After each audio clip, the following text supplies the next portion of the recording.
عامر خان سے میری ملاقات ہوئی، میں نے اس کو کوئی دین کی بات نہیں کی، صرف محبت تھی. اب تک اس کے میسج آتے کہ میں زندگی میں کسی سے متاثر نہیں ہوا، تم پہلے آدمی ہو جس سے میں متاثر ہوں. میں نے کوئی جادو کیا؟ صرف محبت. لوگوں کو محبت دو، قریب ہوں.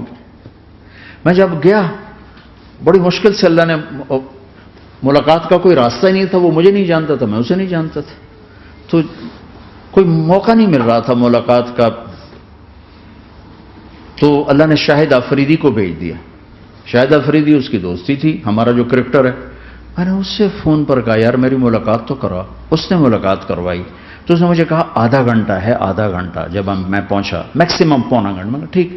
میں گیا تو وہ سہما ہوا چہرہ کہ بھائی مولانا آ گیا، پتہ نہیں کیا کہیں گے، بھئی یہ تو کیا کر رہا ہے، تو حرام کر رہا ہے، ناچ رہا ہے، گا رہا ہے، توبہ کر، ابھی تیرے لیے دوزخ کا فیصلہ ہو جائے. پتہ نہیں کیا ہوگا. وہ ڈرا ہوا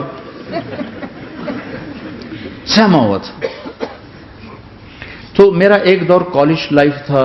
میرے اللہ نے مجھے ہدایت دی اور میں 3 دن کے لیے میں اس دوست کو، اس کی نسلوں کو دعائیں دیتا ہوں جو مجھے زبردستی پکڑ کے لے گیا. نہ میرا تبلیغ سے کوئی تعلق، نہ واسطہ، نہ میں کوئی ان سے متاثر.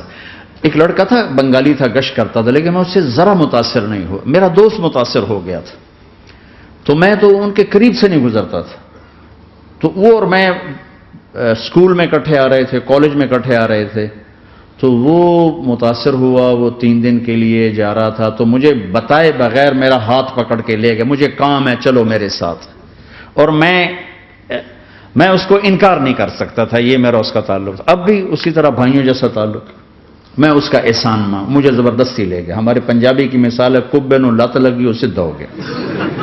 وہ جو ہوتا ہے ہنچ بیک ہوتا ہے نا، اس کو کسی نے لات ماری تو سیدھا ہو گیا. مہربانی بھائی تیری لات سے میں سیدھا ہو گیا. تو مجھے تو وہ کبے والی لت پہ گئی. تو اللہ نے مجھے اس طرف لگا دیا.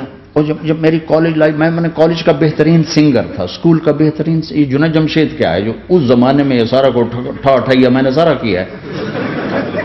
تو اب وہ بیچارہ ایسے بیٹھا ہوا. تو میں نے اس سے بیٹھتے فلموں کی باتیں شروع کر دی. اور تھوڑی دیر بعد میں نے محسوس کیا کہ فرام 60 to 72 جو فلم انڈسٹری کو جتنا میں جانتا تھا اتنا وہ نہیں جانتا تھا. تو اس کے اوپر میرے علم کا روپ پڑ گیا. اس کی لائن کا علم تھا نا. تو حیران پریشان، یہ واز تو ہو نہیں رہا. تو کبھی دلیپ کمار کی باتیں شروع ہو گئیں، کبھی راج کپور کی شروع ہو گئی، اور کبھی محبوب صاحب شروع ہو گئے، کبھی مدن موہن شروع ہو گئے. وہ آدھا گھنٹہ تو یوں ہی گزر گیا. تو آدھے گھنٹے کے بعد میں نے کہا جی ہمارا تو ٹائم اوور کا نہیں، اٹھیں چلے ادھر چل کے بیٹھتے. میں کھانے کی ٹیبل پر تھے تو ہم وہاں جا کے بیٹھ گئے. پھر وہی باتیں شروع ہو گئیں. جب اس کا سارا خوف دور ہو گیا اور ریلیکس ہو گیا، اس میں پونے گھنٹے سے 50 منٹ گزر گئے تھے. تو پھر میں نے کہا عامر بھائی آپ حج پہ آئے ہیں، اگر آپ اجازت دیں تو آپ کو اپنے نبی کا حج سنو. کہنے لگے ہاں جی ضرور سنائی. پھر میں 1.25 گھنٹہ بولتا رہا اور وہ ایسے کر کے یہاں سے وہ یوں نہیں ہوا. 1.25 گھنٹہ ایسے بیٹھ کے یوں سنتا، ہلا نہیں اپنی جگہ سے. لوگ محبت کے بھوکے ہیں، تم فتوے دینا شروع کر دیتے. 2 گھنٹے کی ملاقات کے بعد جب ہم نکلے تو نیچے تک چھوڑنے آیا عامر خان. حج کے بعد میں نے کہا ایک ملاقات اور ہو جائے گا، ضرور ہوگی. پھر اس کا میسج آیا کہ میں مدینے چلا گیا ہوں، معذرت چاہتا ہوں. میں نے کہا میں مدینے آ جاؤں گا. میں مدینے پہلے ہو آیا تھا حج سے پہلے. تو اس نے کہا کہ آپ 14 تاریخ کو آ جائیں، 4 سے 6 کا ٹائم میں نے آپ کے لیے رکھا ہے. تو میں جنید اور ایک اور ساتھی ہم دوبارہ وہاں چلے گئے 4 بجے. 4:15 ہم اس کے ساتھ ہماری شوٹنگ شروع ہوئی. 4:15 سے 10:15 تک 6 گھنٹے مسلسل. اور اس کے ماتھے پہ ذرا نشان نہیں آیا کہ میں بور ہو رہا ہوں. اور اس کے بعد ہم اٹھے، اس کا جی نہیں چاہ رہا تھا کہ ہم اٹھ کے چلے جائیں. محبت. پھر ایک امتحان پڑ گیا. میں اجتماع میں تھا رائمنڈ کے پچھلے سال. اس کا میسج آ گیا میری فلم تلاش آ رہی، اس کی کامیابی کی دعا کرو. لے بھائی اے چنگی بات. میں نے کہا اب کیا کروں؟ جواب دینا بھی ضروری، دعا بھی نہیں ہو سکتی، کیا کروں؟ تو جب وہ میسج آیا تو میرے سامنے کوئی 10-12 علماء بیٹھے تھے. میں نے کہا بھائی یہ میسج ہے، اس کا جواب. کہا جی یہ ہمارا فیلڈ نہیں تمہارا ہے، تو ہی جواب دے. میں سارا دن سوچتا رہا، مجھے کوئی جواب سمجھ میں نہیں آیا کہ جان بھی بچ جائے، جواب بھی چلا جائے. پھر اگلا دن بھی گزر گیا، مجھے کچھ سمجھ میں نہیں آیا. میں عصر کا وضو کر رہا تھا، ایک دم اللہ نے ایک مضمون دل میں ڈالا.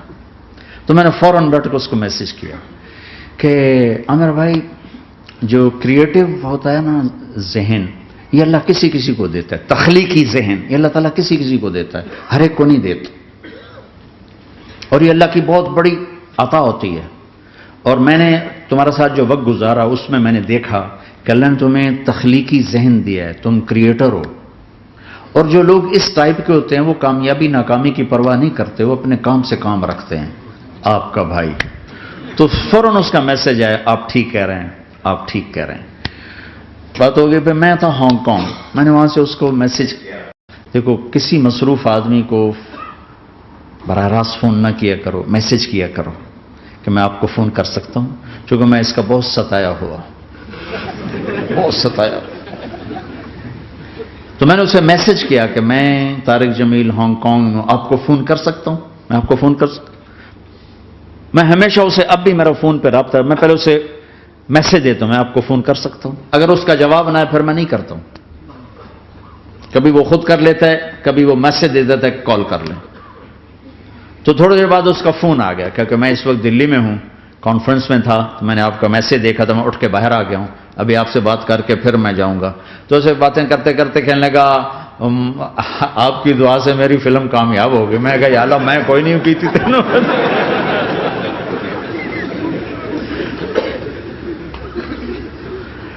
بھائیو محبتیں بانٹو، نفرتیں تو پہلے ہی بہت پھیل چکی. نشہ پلا کے گرانا تو سب کو آتا ہے، مزہ تو تب ہے کہ گرتے کو تھام لے سب.